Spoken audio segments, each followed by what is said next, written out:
పితా పుత్ర పవిత్రాత్మ నామమున ఆమేన్. మానవాళి హృదయాలలోకి పవిత్ర రక్షక వచ్చి ఆగమన కాలం. ఈ ఆగమన కాలంలో మొదటి ఆదివారం నాడు అడ్వెంట్ ప్రవృత్తిని వెలిగిస్తారు. ప్రతి వ్యక్తి నేడు రకరకాల విషయాలపై నిరీక్షణ కలిగి జీవిస్తారు. నిరీక్షణ అన్నది ఒక అతి సాధారణమైన జీవన ప్రక్రియ. నిరీక్షణ లేకుండా కొన్ని సంఘటనలు క్షణంలో తక్షణమే సంభవించవు. కొన్నిసార్లు క్షణాలు, గడియలు, రోజులు, యుగాలు వేచి ఉండాల్సి వస్తుంది. నిరీక్షణకు ఓపిక, సహనం, నమ్మకం తోడైతే అవి జరిగినప్పుడు ఆనందకరమైన సంతోషాలను మనం సొంతం చేసుకుంటాం.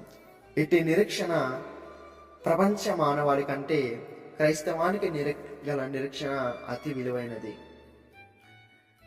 పరమ పవిత్రమైన యేసు క్రీస్తును మన రక్షణ నిమిత్తం దీనుడిగా వచ్చే ఆరాట సమయంలో మరి మనం ఆయన రాకడకు తగిన విధంగా సిద్ధపడటకు మన ప్రయత్నం ఏమిటి?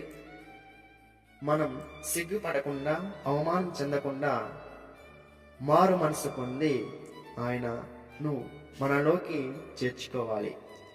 నిరీక్షణలో పట్టుదల, తీవ్రమైన కృషి, కదలించలేని ప్రగాఢ విశ్వాసపు ఎదురుచూపులు ఉంటాయి.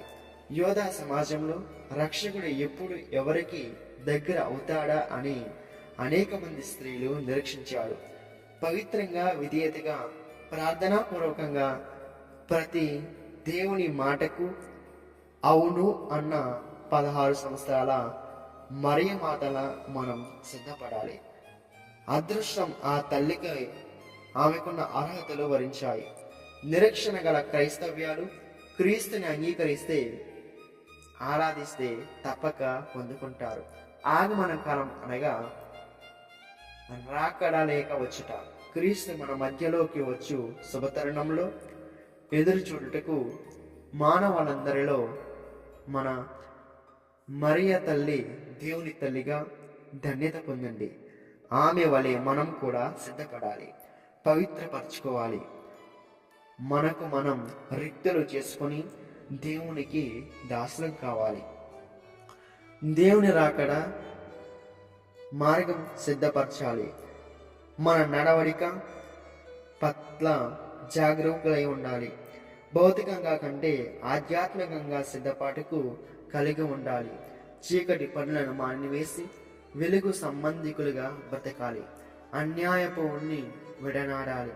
అక్రమ మార్గాలను విడిచి సక్రమంగా జీవించుటకు పునాదులు వేసుకోవాలి.